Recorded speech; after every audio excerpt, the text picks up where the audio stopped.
नमस्कार. RTE 25% प्रवेश प्रक्रिया 2026-27 पहिली ते 8वीपर्यंत मोफत शिक्षणाचा हक्क या अंतर्गत पालकांना एक आनंदाची बातमी आहे की त्यांना आता 1 किलोमीटर, 3 किलोमीटर आणि 3 किलोमीटरपेक्षा जास्त शाळा निवडता येतील. अशा प्रकारची अपडेट शासनाने पोर्टलवर उपलब्ध करून दिलेली आहे.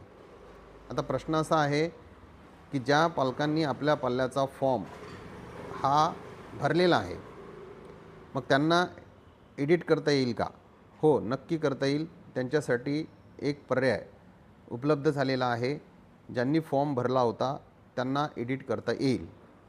फक्त त्यांना एवढंच करायचं आहे की अनकन्फर्म फॉर्म आपला पहिल्यांदा करायचा आहे आणि नंतर त्यामध्ये त्यांना एडिटची सुविधा उपलब्ध करून देण्यात येईल. परंतु हे दोनच त्यांना चान्स देण्यात आलेला आहे. 2 वेळाच ते करता येईल, नंतर करता येणार नाही.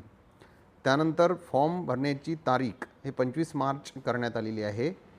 फॉर्म आपला 25 मार्चपर्यंत आपण भरू शकता आणि नवीन जे फॉर्म भरतील त्या नवीनसाठी सुद्धा 3 किलोमीटर आणि 3 किलोमीटरपेक्षा जास्त शाळा निवडता येतील. त्यामुळे पालकांनी कोणत्याही प्रकारचा गोंधळ मनामध्ये न ठेवता, कन्फ्यूज न होता, ज्यांनी फॉर्म भरलेला आहे त्यांच्यासाठी सुद्धा एडिटचं ऑप्शन उपलब्ध झालेलं आहे. त्यांनासुद्धा 3 किलोमीटर किंवा 3 किलोमीटरपेक्षा जास्त शाळा निवडता येतील आणि जे नव्याने फॉर्म भरत असतील त्यांच्यासाठी सुद्धा उपलब्ध हा पर्याय झालेला आहे. तर सर्वांनी कोणत्याही प्रकारचा मनामध्ये गोंधळ किंवा कन्फ्यूज न होता फॉर्म भरून घ्या. याची आखरी डेट म्हणजे अंतिम तारीख 25 मार्च आहे आणि आपला पाल्याला या शिक्षणाचा हक्क उपलब्ध करून द्या.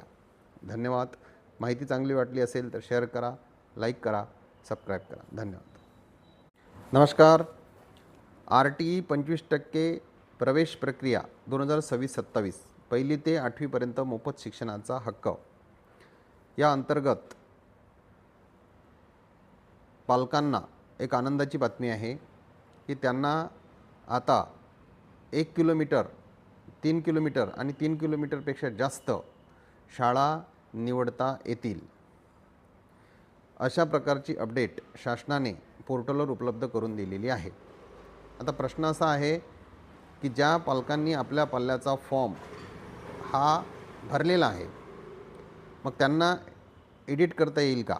हो, नक्की करता येईल. त्यांच्यासाठी एक पर्याय उपलब्ध झालेला आहे.